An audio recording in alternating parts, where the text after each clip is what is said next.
Sir, আমাকে দেখেন তো পছন্দ হয় কিনা। রাস্তা দিয়ে হাঁটার সময় কোথা থেকে জানি মেয়েটা এসে কথাটা বলে উঠল। ওর দিকে আর চোখে তাকিয়ে আবারও হাঁটা ধরলাম। স্যার দেখেন না পছন্দ হয় কিনা। দেখো, আমাকে যেই রকম ভাবছো আমি সেই রকম না, আমাকে যেতে দাও। আমি আপনার থেকে কম রাখবো স্যার, দয়া করে ফিরিয়ে দিবেন না। দেখো, আমি তোমার প্রতি আগ্রহী নই, আমাকে জোর করে লাভ নাই। স্যার, আমি কিন্তু এখনো কুমারী আছি, তবুও আপনার কাছে কম দাম রাখবো। মেয়েটার কথার কোনো জবাব না দিয়ে আগের মতো হাঁটা শুরু করলাম। মেয়েটি আবারও আমার পথ আটকে দাঁড়ালো। আপনার যা ইচ্ছে তাই দিবেন, দয়া করে আমাকে ফিরিয়ে দিবেন না, আমার টাকার খুব প্রয়োজন। আমি একবার বলেছি যে তোমার প্রতি আমার আকর্ষণ নেই, তাহলে কেন এত জোর করছো? স্যার, আজ রাতে আমি আপনাকে চরম সুখ দেব, আপনি একবার অনুমতি দিন স্যার। আমি এবার টাল সামলাতে না পেরে মেয়েটার গালে কষিয়ে 2টা থাপ্পড় মারলাম। সমস্যা কি? তোমাকে একবার বলেছি না যে আমি এই রকম না, তাহলে এত জোর করছো কেন? থাপ্পড় খেয়ে মেয়েটা গালে হাত দিয়ে চুপ করে দাঁড়িয়ে আছে, তার চোখ দিয়ে ফোঁটা ফোঁটা অশ্রু ঝরে পড়ছে। স্যার, আমার টাকার খুব দরকার, দয়া করেন একটু আমার উপর। আমি এইবার মেয়েটার দিকে ভালো করে তাকিয়ে দেখি মেয়েটার ফিগারের গঠন মোটামুটি ভালোই। ফর্সা গালে থাপ্পড়ের দেহ মোটামুটি স্পষ্ট বোঝা যাচ্ছে। ওর দিকে ভালো করে তাকিয়ে নিজের ভিতর পশুটা যেন জেগে উঠেছে। ওকে, তাহলে চলো আমার সাথে। মেয়েটা খুশি হয়ে আমার সাথে যেতে লাগলো। আসার সময় এক প্যাকেট সিগারেট নিয়ে আসলাম। বাসায় এসে চাবি দিয়ে দরজাটা খুললাম। বাসায় কি আপনি একা থাকেন? হঠাৎ করে মেয়েটা প্রশ্ন করে বসলো। চাকরির কাজে বাইরে থাকি, আর বাবা মা গ্রামে থাকে। ও আচ্ছা। তুমি গিয়ে ফ্রেশ হয়ে ওই রুমে বসো, আমি আসছি। এই বলে মেয়েটাকে একটা রুম দেখিয়ে দিলাম। মেয়েটা একটা মিষ্টি হাসি দিয়ে ওয়াশরুমে চলে গেল। এইদিকে আমি রান্নাঘরে গিয়ে 2 কাপ কফি বানিয়ে আনলাম। কাপ 2টা নিয়ে রুমে গেলাম। এই নিন, কফি খান। না স্যার, আমার নইলে দেরি হয়ে যাবে, আপনি আপনার কাজ শুরু করেন। এত তাড়াতাড়ি কিসের? সবুর করো, আগে কফি খেয়ে নাও। মেয়েটা আমার হাত থেকে কফির কাপটা নিয়ে চুমুক দিল। বাহ, আপনি তো খুব ভালো কফি বানাতে পারেন। পারি কিনা জানি না, তবে প্রতিদিন বানাতে বানাতে অভ্যাস হয়ে গেছে। হুম। কফি খাওয়া শেষ করে কাপটা পাশে রাখলাম। দয়া করে আপনি আপনার মুখটা পরিষ্কার করে আসেন, সিগারেটের গন্ধ আসছে খুব। আমি ছোট্ট একটা হাসি দিয়ে বলতে লাগলাম, বাহ, বেশ্যাদের আবার অস্বস্তি। বেশ্যা কথাটা শুনে যেন মেয়েটা বড় একটা শখ খেলো, যেটা আমি স্পষ্ট দেখতে পেলাম। আমি ওয়াশরুমে গিয়ে ফ্রেশ হয়ে আসলাম। মেয়েটার দিকে তাকাতেই যেন আমার শরীরের কামনাটা আরও বেড়ে গেল। মেয়েটার দিকে হঠাৎ আকর্ষণ বেড়ে যাওয়ার কারণ হলো তার দেহটা। ওর দিকে আস্তে আস্তে এগোতে লাগলাম। আজকে তোমাকে সারা রাত আমার কাছে থাকতে হবে। সারা রাত থাকতে হবে? কেন? কোনো সমস্যা তোমার? তাহলে তো আপনার আজকে অনেক টাকা খরচ হবে। আপনার তো টাকার প্রয়োজন, তাহলে আমি টাকা দিতে রাজি। তাহলে আমার কোনো সমস্যা নাই থাকতে, আপনি আপনার কাজ শুরু করেন। আমি কথা না বাড়িয়ে চুপচাপ মেয়েটির দিকে এগোতে লাগলাম। মেয়েটার মুখে অজানা ভয় বিরাজ করছে, যেটা আমার একদম দেখার বিষয় না। আমি মেয়েটাকে দেওয়ালের সাথে চেপে ধরলাম। ওর লাল ঠোঁটের জোড়াটা কাঁপছে। ঠোঁট দুটোতে চুমু খেতেই যেন সে কেঁপে উঠল।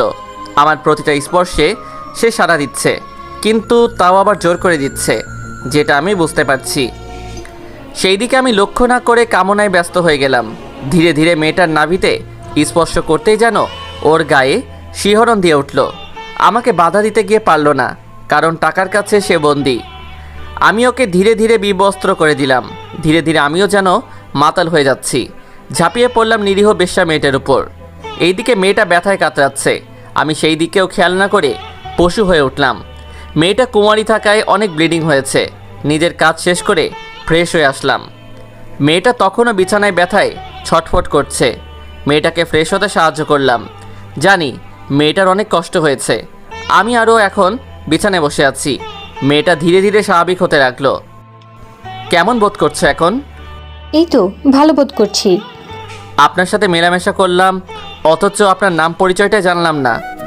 জি, আমার নাম নিধি, এবার অনার্স ফাইনাল ইয়ারে পড়ছি। তুমি পড়াশোনা করো?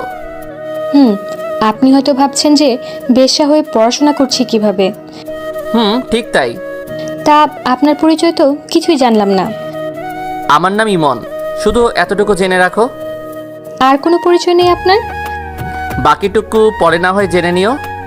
আমিও এক সুন্দর গল্পের সাথে জড়িত, যেটা আজ থেকে আমার জীবনটা পরিবর্তন করে দিয়েছে।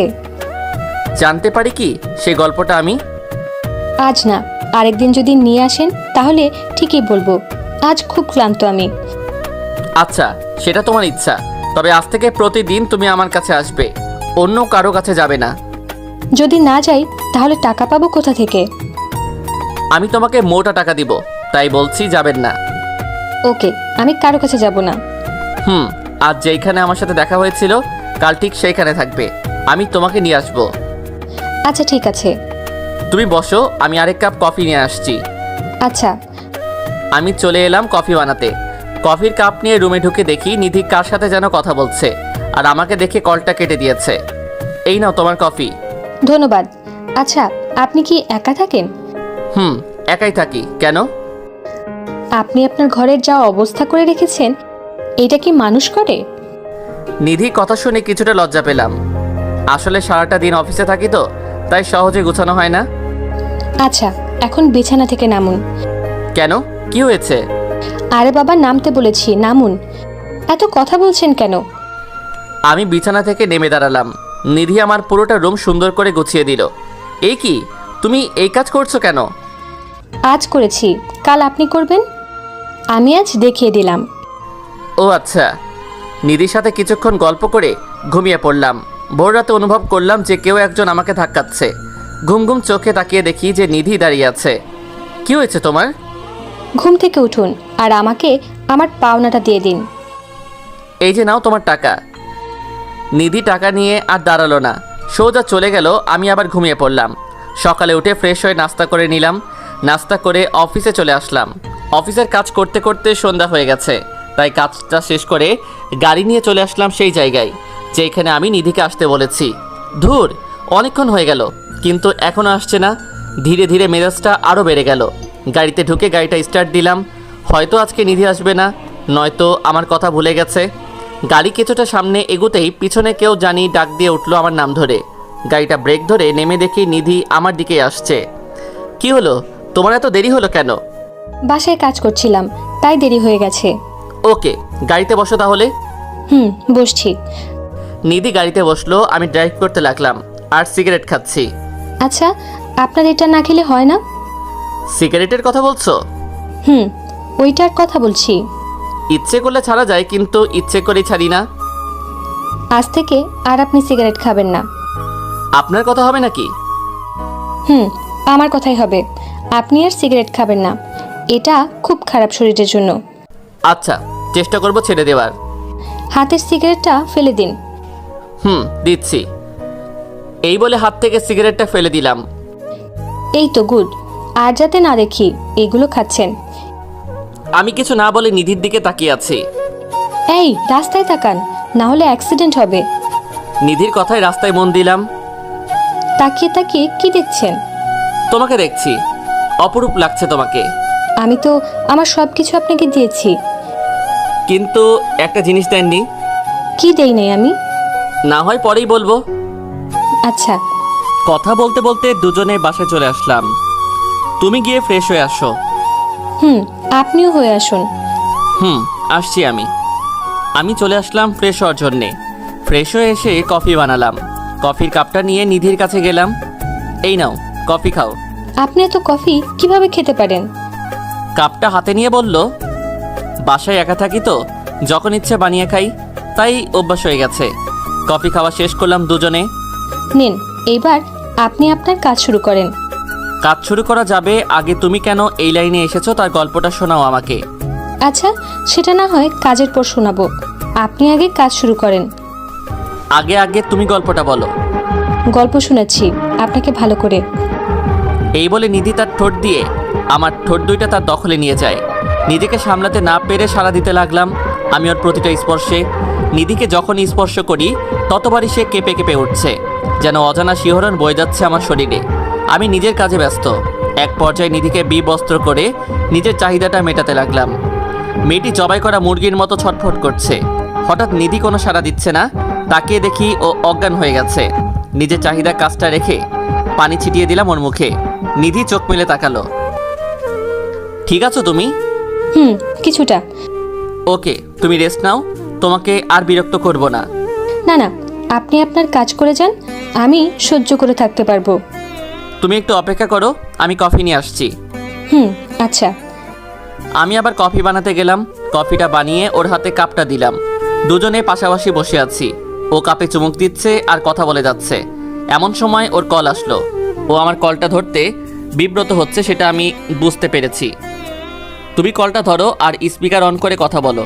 নিধি কিছু না বলে চুপচাপ আমার দিকে তাকিয়ে আছে। কি হলো, কথা কি কানে যাচ্ছে না? কলটা ধরে স্পিকারটা অন করো।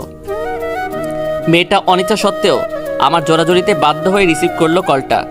কলটা রিসিভ করতেই একটা বাচ্চা ছেলের আওয়াজ শুনতে পেলাম। আপু, তুমি কই? আজকে বাসায় আসবে না? আজকে অনেক চাপ রে অফিসে, তুই খেয়ে ঘুমিয়ে যা। না, আমি তোমাকে ছাড়া খাবো না, তুমি আসলে খাবো।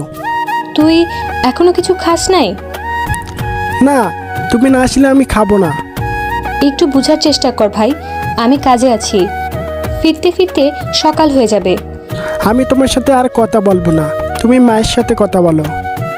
কিরে নিধি, তুই আজকেও কি বাসায় আসবি না? কি করে আসি আমি? চাপ অনেক, আসা সম্ভব হবে না। তুই ছাড়া যে অপু খাবার খাবে না। তুমি ওকে একটু বুঝিয়ে শুনিয়ে খাইয়ে দাও।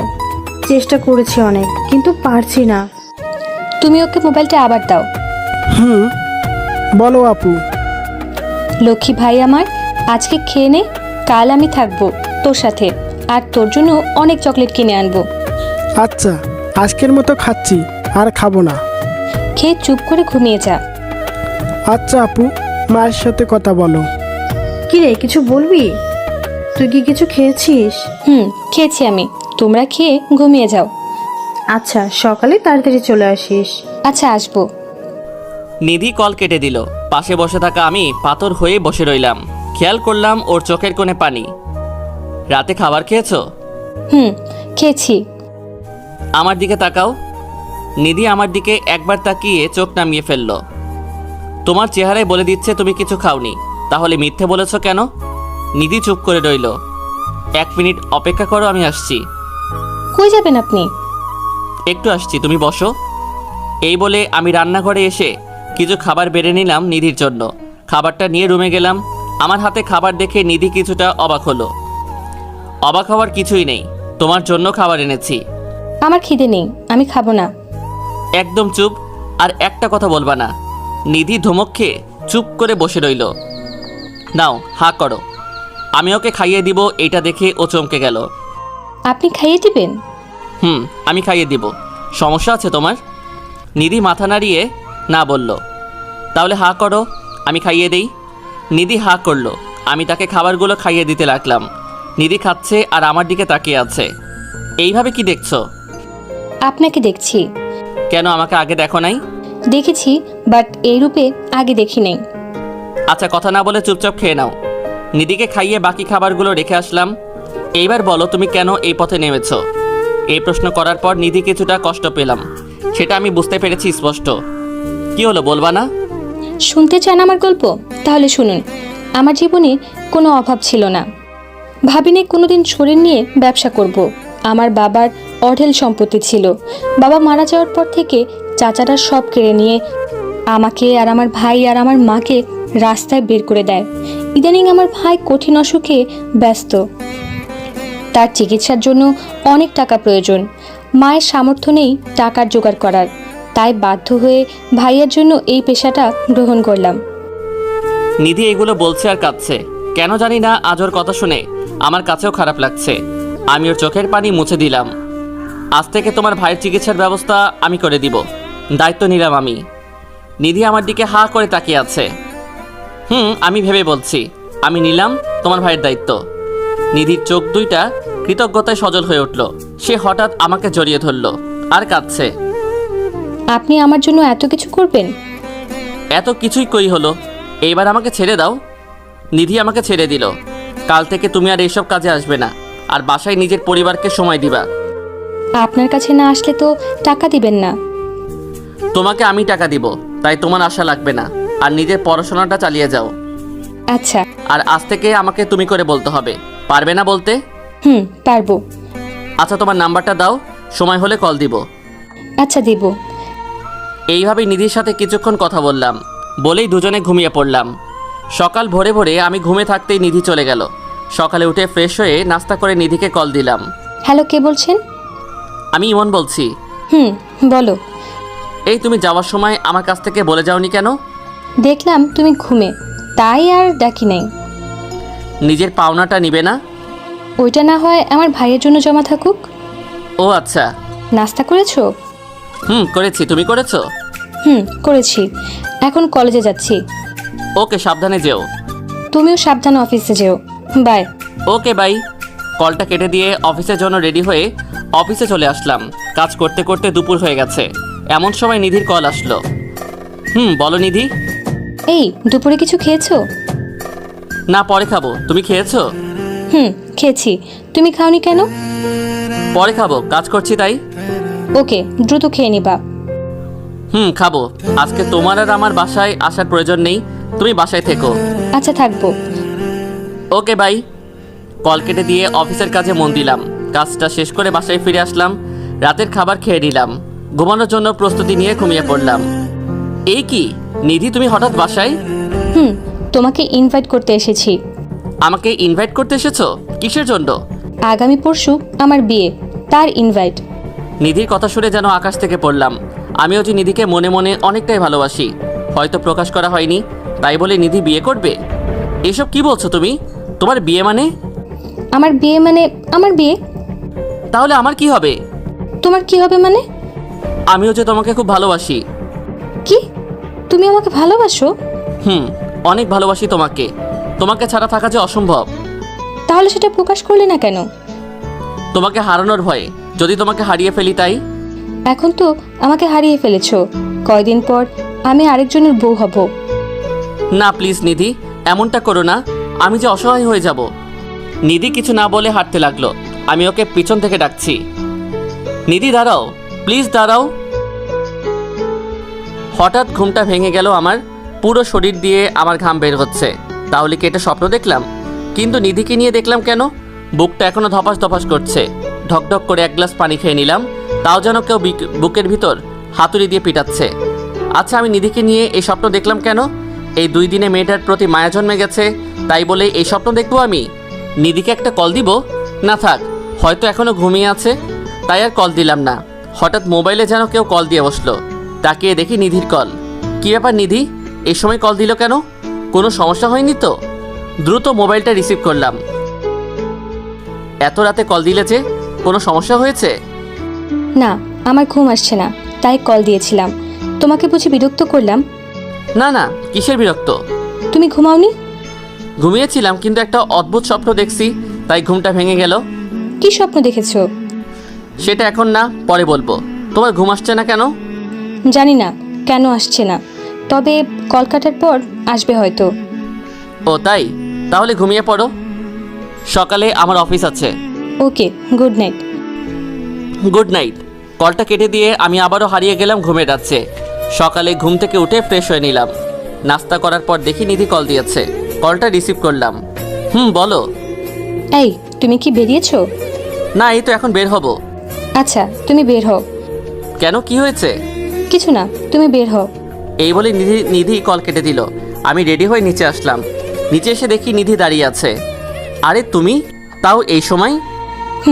কলেজে যাব। তো যাও, এইখানে কি? আমি তোমার সাথে যাব। আচ্ছা, তাহলে অফিসে যাওয়ার সময় নামিয়ে দিব তোমাকে। আচ্ছা। দুজনে গাড়িতে বসলাম। আমি ড্রাইভ করছি। কাল রাতে ঘুম হয়েছে? হয়েছে কোনো মতে। বেশি ভালো না হওয়ার কারণ? কারণটা অন্য কেউ, যে আমার রাতের ঘুমটা কেড়ে নিয়েছে। তা কে সে ব্যক্তি? নাম বলা যাবে না, আছে একজন। তা তোমার ঘুম না আসার কারণ? আমার কারণ আছে, সেটা বলা যাবে না। কি এমন কারণ যে আমাকে বলা যাবে না? এখন না, পরে বলবো।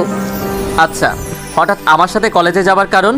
কোনো কারণ নেই, এমনি যাচ্ছি। তা কাল কি স্বপ্ন দেখেছো তা তো বলবে না? সেটা বলে দিলে তো মনের কথা বলা হয়ে গেল। মানে বুঝলাম না। না কিছু না, এমনি।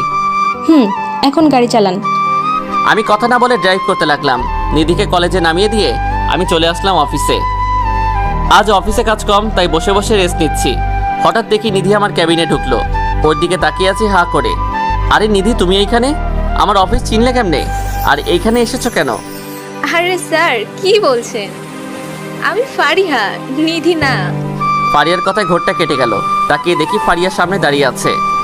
ও তুমি? আসলে সরি, আমি বুঝতে পারি নাই। ওকে স্যার, সমস্যা নাই। তা কোনো সমস্যা আছে? স্যার, ফাইলটা কিছু সমস্যা করেছে, একটু দেখেন তো। কই দাও ফাইলটা। ফারিয়ার কাছ থেকে ফাইলটা নিয়ে ওকে বুঝিয়ে দিলাম।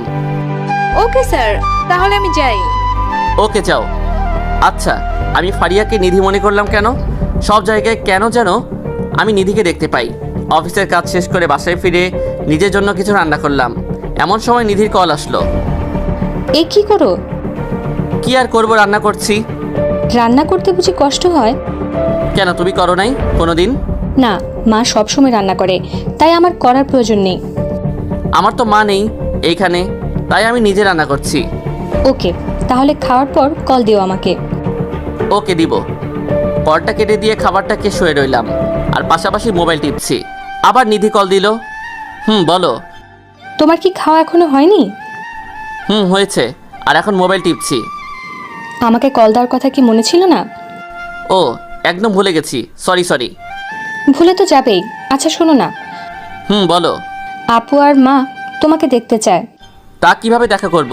আমার তো অফিস আছে। না, আমি কোনো কিছু শুনতে চাই না। তোমাকে আসতেই হবে কাল। কাল আসতেই হবে?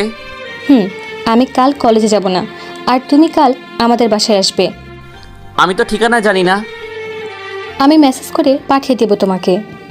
আচ্ছা ঠিক আছে, আসবো। আমি তোমার অপেক্ষায় থাকবো। আচ্ছা তুমি ঘুমাও, গুড নাইট। ওকে, গুড নাইট। কলটা কেটে দিয়ে কিছুক্ষণ মোবাইল টিপলাম, তারপর তলিয়ে গেলাম গভীর ঘুমে। সকালে উঠে ফ্রেশ হয়ে মোবাইলটা চেক করে দেখি নিধি তার ঠিকানা পাঠিয়ে দিয়েছে। নাস্তা করে রেডি হলাম নিধির বাসায় যাওয়ার জন্য। ওদের বাসার ঠিকানা খুঁজে বের করে ওদের দরজায় কলিং বেল চাপ দিয়ে দাঁড়িয়ে আছি। একটু পর একজন মহিলা এসে দরজাটা খুলে দিল। কে আপনি? আর কাকে চাই? ইয়ে মানে নিধি নামের কেউ থাকে এখানে? তোমার নাম কি ইমন? জি, আমার নাম ইমন। ও, তাহলে তুমি ইমন। আসো বাবা, ভিতরে আসো। আমি মহিলার পিছন পিছন ভিতরে ঢুকলাম। আমি সোফাতে বসে আছি, এমন সময় একটা ছেলে আসলো আমার কাছে। ভাইয়া, আপনি এসেছেন? জানেন, আপনার জন্য এতক্ষণ ধরে অপেক্ষা করছি। তোমার নাম অপু? কেন, তুমি আমাকে চিনো না? তোমাকে তো আগে দেখি নাই, তাই চিনতেও পারি নাই। জানো, আমি তোমার নামে আপুর কাছে অনেক কিছু জেনেছি। তা কি জেনেছো? তোমার নামে অনেক সুনাম করেছে আপু। তাই নাকি? তা তোমার আপু কই? আপু তো ও রুমে। আচ্ছা, আমি ডাক দিয়ে আসি। দাও। আপু চলে গেল নিধিকে ডাকার জন্য। আমি ওদের বাড়ির চারপাশে দেখতে লাগলাম। আরে তুমি এখানে? আর আমি তোমাকে খুঁজে যাচ্ছি। নিধির কথা শুনে ওর দিকে তাকিয়ে হা করে দাঁড়িয়ে আছি। নিধি আজ সুন্দর করে সেজেছে ঠিক আমার মনের মতো। নীল কালার একটা ড্রেস, চোখে কাজল আর ঠোঁটে হালকা লিপস্টিক। ওকে দেখতে দারুণ লাগছে। এই কি হলো তোমার? নিধি ধাক্কা খেয়ে ধ্যান ভেঙে গেছে। ওর দিকে তাকিয়ে আছি। আমার ডায়াবেটিস হয়েছে মনে হয়। তোমার ডায়াবেটিস হয়েছে কখন আর কিভাবে? এত সুন্দর আর মিষ্টি করে সাজলে তো ডায়াবেটিস হবেই। হ্যালো মিস্টার, আমি আপনার ডায়াবেটিসের জন্য সাজিনি, সেজেছি ঘুরবো বলে। তুই ঘুরতে যাবে আজকে? যাব, তাও তোমার সাথে। আমার সাথে মানে? তোমাকে এখানে আনার প্ল্যান হচ্ছে মা আর আপুর সাথে পরিচয় করিয়ে দিয়ে তারপর আমি আর তুমি সারাদিন ঘুরবো। আমি যদি না ঘুরতে যাই তাহলে কি করবে? মেরে নাক ফাটিয়ে দেব। এখন চলো। চলো। আজকে প্রথম নিধির সাথে ঘুরতে যাব। ভালোবাসার মানুষের সাথে ঘুরতে যাওয়ার অনুভূতি আগে হয় নাই। আর আজকেই নিধিকে প্রপোজ করে দিব, যা হবার হবে। আউচ! এই তুমি আমাকে চিমটি কাটলে কেন? তুমি কি বয়রা নাকি? অনেকক্ষণ যাবত আমি ডাকছি, অথচ তুমি শুনছো না। আসলে আমি একটা কথা ভাবছি, তাই শুনতে পারি নাই। এভাবে হাঁটবে নাকি একটা রিক্সা নেবে? ওকে দাঁড়াও, আমি রিক্সা ডাকছি। একটা রিক্সা ডেকে নিধির পাশে বসলাম। নিধির পাশে বসতেই আজান শিহরণ দিয়ে কাজ করছে মনে। ইমন, তুমি কি কিছুই বুঝো না? আমি আবার কি বুঝবো? সত্যি কিছু বুঝো না? আরে আজব তো, বলবো তো কি বুঝবো। না কিছু না, এমনি বললাম। চলো রিক্সা থেকে নেই, ওই জায়গায় যাই। হুম, চলো। রিক্সা থেকে নেমে ভাড়াটা পরিশোধ করে আমি আর নিধি চলে আসলাম একটা লেকের পাশে। চারদিকটা খুব শান্ত বিরাজ করছে। একটা পিচ্চি মেয়ে ফুল নিয়ে যাচ্ছে। আমি ওর কাছ থেকে অনেকগুলো গোলাপ কিনলাম। এগুলো আবার কার জন্য কিনেছো? আমি কিছু না বলে ওর সামনে গিয়ে হাঁটু গেড়ে বসলাম। চুপচাপ ওর মুখের দিকে তাকিয়ে বলতে লাগলাম, জানি না তুমি আমাকে কি জাদু করেছো। শত ব্যস্ততার মাঝে মাঝে আমি শুধু তোমাকে দেখতে পাই। আমার প্রতিটা নিঃশ্বাসে যেন তোমার অস্তিত্ব খুঁজে পাই। আমার প্রতিটা অনুভূতি যেন তোমাকে ঘিরে। আমি তোমাকে শত ব্যস্ততার মাঝেও ভালোবেসে ফেলেছি। পারবি কি আমার অগোছালো জীবনটা গুছিয়ে দিতে? I love you. চোখটা বন্ধ করে চুপচাপ বসে আছি নিধির উত্তরের আশায়। জানি না সে কি বলবে আমাকে। হয়তো আমাকে নিষেধ করে দিবে। হালকা চোখ খুলে দেখি নিধির চোখে পানি। আমি উঠে ওকে জড়িয়ে ধরলাম। জড়িয়ে ধরার সাথে সাথে যেন ওর কান্না আগের থেকে বেড়ে গেল। এই পাগলি, কাঁদছো কেন? এই কান্না কষ্টের নয়, বরং খুশির। কোনোদিন আমাকে ছেড়ে যাবে না তো? না, কোনোদিন যাব না। তুমি শুধু আমার। হুম, মনে থাকে যেন। আচ্ছা, এইবার চোখের পানি মুছে ফেলো বলছি। হুম, মুছলাম। এইবার মিষ্টি করে হাসি দাও। হুম, দিলাম। চলো এইবার ওইখানে গিয়ে বসি। হুম, চলো। দুজনে পাশাপাশি বসে আছি। আচ্ছা, আমাকে প্রপোজ করার চিন্তা আসলো কিভাবে? তোমাকে আমি নিজের অস্তিত্বের সাথে মিশিয়ে দিয়েছি। তা কিভাবে মিশিয়েছো? তোমাকে নিয়ে আমি রাতে স্বপ্ন দেখেছি, আবার আমার সহকর্মীকে তুমি ভেবে উল্টাপাল্টা কথা বলেছি। তাই নাকি? সব তোমার জন্য। আমাকে জাদু না করলেই পারতে। আচ্ছা, তোমার খারাপ লাগে না একজন পতিতার সাথে বসে আছো আর প্রেম করছো? নিধির মুখে পতিতা নামটা শুনে কিছুটা কষ্ট পেলাম। তুমি তো পতিতা না, তুমি তো আমার কাছে এসেছিলে আর আমি তোমাকে গ্রহণ করেছি। আমার কাছে তুমি পতিতা নও। আমাকে গ্রহণ করে কি নিজের জীবনটা নষ্ট করে দিলে? একটা থাপ্পড় দিব এখন, আর একটাও কথা বলবা না। একটা থাপ্পড় দিব এখন, আর একটাও কথা বলবা না। যেটা সত্যি তাই বললাম। আমি চলে যাব নাকি এখান থেকে? ওকে, সরি, আর বলবো না। মনে থাকে যেন, আমি তোমাকে খুব শীঘ্রই বিয়ে করে নিজের করে নিব। আমাকে তোমার বাবা মায়ের কাছে নিয়ে যাবে না? অফিসটা বন্ধ দিলে আমি তোমাকে নিয়ে যাব। ওকে। এখন চলো কিছু কিনবো।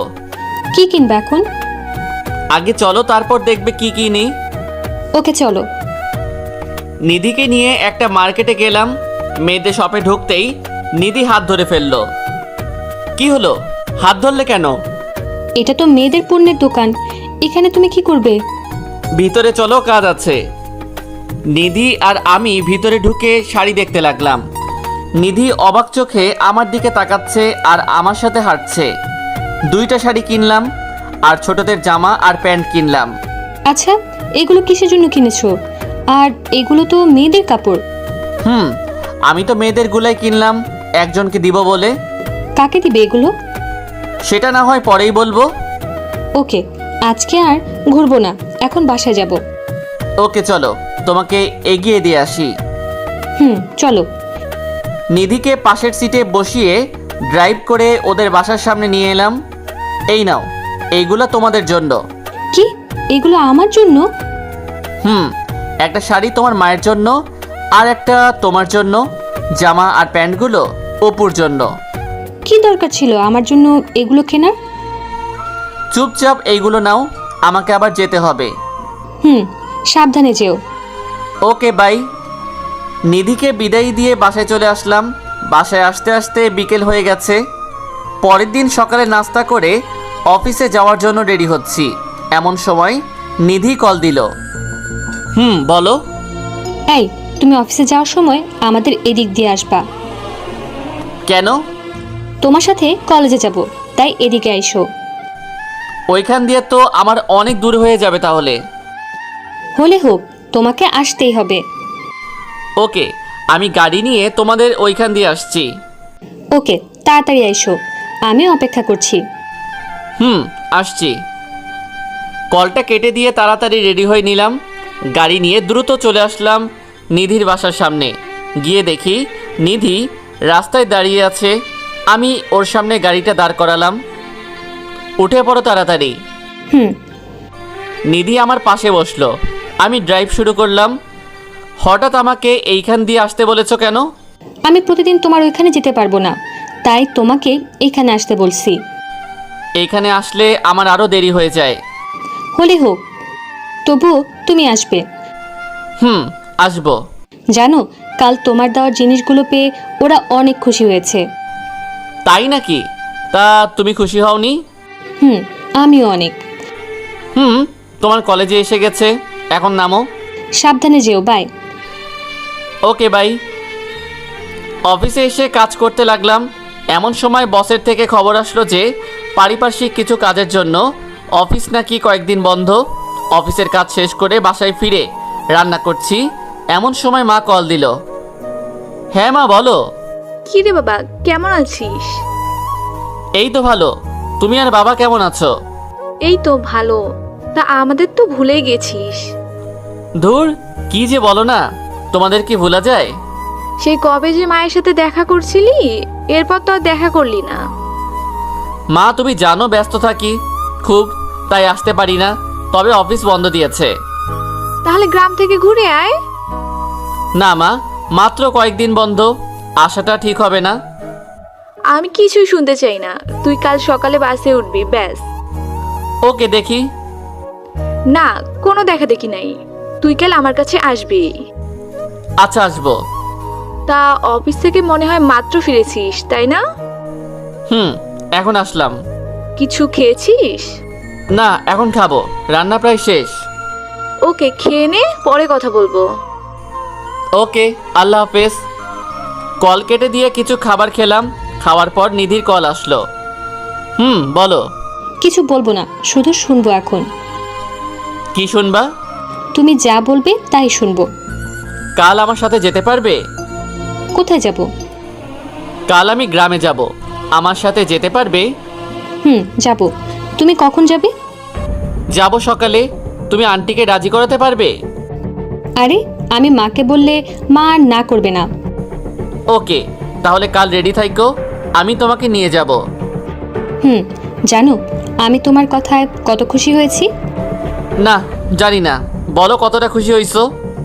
অনেক খুশি হয়েছি, যা বলে বোঝানো সম্ভব না। থাক, বেশি খুশি হইও না, পরে কাঁদতে হবে। তাও ঠিক। আচ্ছা বাই, পরে কথা বলবো। ওকে, বাই, লাভ ইউ। এইভাবে কেটে গেল রাতটি। পরের দিন সকালে নাস্তা করে রেডি হয়ে নিলাম বাড়িতে যাওয়ার উদ্দেশ্যে। রেডি হয়ে গাড়ি নিয়ে বেরিয়ে পড়লাম নিধির বাসার উদ্দেশ্যে। অনেকক্ষণ হয়ে গেল মহারানীদের বাসার নিচে অপেক্ষা করছি। মহারানী সেজে আসলো, ওকে দেখে আমি অবাক হয়ে দাঁড়িয়ে আছি। এত সেজে আসার কারণটা আমার অজানা। এত কি দেখছো আমাকে? এইভাবে তো আমাকে প্রেমের ফাঁদে ফেলেছো। তাই? তা আমাকে কেমন লাগছে? সেটার বর্ণনা দেওয়ার জন্য আমার দাঁত নেই। কেন? তোমাকে অনেক সুন্দর লাগছে। এখন চলো। আসছি। নিধি আমার পাশে বসেছে। প্রায় ঘন্টাখানেক ড্রাইভ করছি, এখনো 3 ঘন্টার রাস্তা বাকি। এই শোনো না। বলো, শুনছি। আমার অনেক বমি পাচ্ছে, শরীরটা খুব ক্লান্ত লাগছে। মেডিসিন কিনে দিব নাকি? না, আমি একটু কাত হয়ে ঘুমাবো। কাত হয়ে গাড়ির মধ্যে কিভাবে ঘুমাবা? তুমি ড্রাইভ করো, আমি তোমার কোলে ঘুমাচ্ছি। ওকে, ঘুমাও। নিধি আমাকে শক্ত করে চেপে ধরে আমার কোলে ঘুমিয়ে গেল। এইদিকে আমি আমার মতো ড্রাইভ করছি আর নিধির মাথায় হাত বুলাচ্ছি। 3 ঘন্টা পর আমি আমার গ্রামের বাড়িতে আসলাম। এইদিকে নিধি এখনো ঘুমিয়ে আছে। এই নিধি, উঠো। কি হয়েছে? ডাকছো কেন? আমরা চলে আসছি, তুমি উঠে পড়ো। না, আমি ঘুমাবো, আমার খুব ক্লান্ত লাগছে। এই যে ঘরে গিয়ে ঘুমাবা, এখন চলো। এই বলে আমি নিধিকে উঠিয়ে দিলাম কোল থেকে। কচু, তোমার জন্য ঘুমাতে পারলাম না ঠিক করে। আমি আর নিধি বাসার সামনে এসে কলিং বেল চাপ দিলাম। মা এসে দরজা খুলে দিল। আমি সোজা গিয়ে মাকে জড়িয়ে ধরলাম। মা আমাকে দেখে কেঁদে দেয়। মা, তুমি কাঁদছো কেন? দেখো না, আমি এসে গেছি। আমাদের কথা বুঝি তোর মনে পড়ে না? পড়লে কি আর আসা যায়? এত ব্যস্ততা আমাকে দেখাতে আসিস না। বাহিরে দাঁড়িয়ে রাখবা নাকি ভিতরে যেতে দিবা? আয়, ভিতরে আয়। আমি আর নিধি ভিতরে গেলাম। কি রে, মেয়েটা কে? এই কি হলো? মাকে সালাম করো। করছি। বাহ, মেয়েটা তো দারুণ মিষ্টি। তা মেয়েটা কে রে? মা মানে ও হচ্ছে। থাক, আর বলতে হবে না, আমি বুঝতে পেরেছি। আমার ঘরের বউকে এইভাবে এনেছিস কেন? এই বলে মা আমার কান ধরলো। মা ছাড়ো, লাগছে আমার। তুই একে বিয়ে করে আনতে পারতি, ওকে এইভাবে এনেছিস কেন? বিয়ে করব সামনে, এখন না। আচ্ছা, তোরা গিয়ে রেস্ট নে, আমি তোদের খাবার ব্যবস্থা করছি। আচ্ছা। আমি নিধিকে নিয়ে আমার রুমে চলে আসলাম। এটা তোমার রুম? এইটাই আমার রুম। বাহ, খুব গোছানো রুম তোমার, ঠিক তোমার মতো। তোমার ক্লান্তি ভাবটা কি আছে নাকি চলে গেছে? শাশুড়ি মাকে দেখে একদম চলে গেছে। ওকে, তুমি ফ্রেশ হয়ে আসো। হুম। নিধি চলে গেল ফ্রেশ হতে। আমি শুয়ে আছি, নিধি ফ্রেশ হয়ে আসলো, আমি গেলাম ফ্রেশ হতে। মা খাবার খাওয়ার জন্য ডেকে গেছে, দুজনে চলে গেলাম খাবার খাওয়ার জন্য। মা, বাবা কোথায়? তোর বাবা বাজারে গেছে। ফিরবে কখন? এই তো কিছুক্ষণের মধ্যে ফিরবে। ও, আমরা কি এবার তোর বিয়ে নিয়ে কথা বলতে পারি? পাগল নাকি? আগে আমি সেট আপ হয়ে নেই, তারপর না হয় ভাবা যাবে এইগুলা নিয়ে। সেটা অনেক হয়েছিস, এবার বিয়েটা কর। না, এখন না, কয়েকদিন পর। আমি তোর বাবার সাথে এই নিয়ে কথা বলবো। মায়ের মুখে বিয়ের কথা শুনে নিধির মুখ লাল হয়ে গেছে লজ্জায়। লজ্জা নিয়ে খাবারটা খেয়ে রুমে আসলাম। কিছুক্ষণ পর আমার রুমে নিধি আসলো। এ কি, তুমি আমার রুমে কি করছো? এমনি আসলাম তোমার রুমে। তুমি মায়ের সাথে গল্প করো, আমি একটু ঘুমিয়ে নেই। মা তো কি জানি কাজ করছে, কাজ শেষ হলে আমি যাব মায়ের কাছে। তা আমার পরিবারকে কেমন লাগছে তোমার? খুব ভালো লাগছে, সবাই খুব মিশুক। ওকে, আমি ঘুমাবো। আমিও তোমার বুকের উপর ঘুমাবো। পাগল নাকি? কেউ হঠাৎ করে রুমে আসলে কি করবে? কেউ দেখবে না, আমাকে ঘুমাতে দাও। পরে দিব, এখন মায়ের কাছে যাও। যাচ্ছি। নিধি চলে গেল মায়ের কাছে, আর আমি তলিয়ে গেলাম গভীর রুমে। ঘুম থেকে অনুভব করলাম কেউ একজন আমাকে ধাক্কাচ্ছে। ঘুম ঘুম চোখে তাকিয়ে দেখি নিধি দাঁড়িয়ে আছে। কি হয়েছে, ধাক্কাচ্ছ কেন? এই, অনেকক্ষণ ঘুমিয়েছো, এখন উঠে পড়ো। আর একটু ঘুমাতে দাও আমাকে। না না, দেখো রাত হয়ে গেছে, এখন উঠে পড়ো। ধুর, তোমার জন্য ঘুমাতেও পারলাম না। এখন ফ্রেশ হয়ে আসো।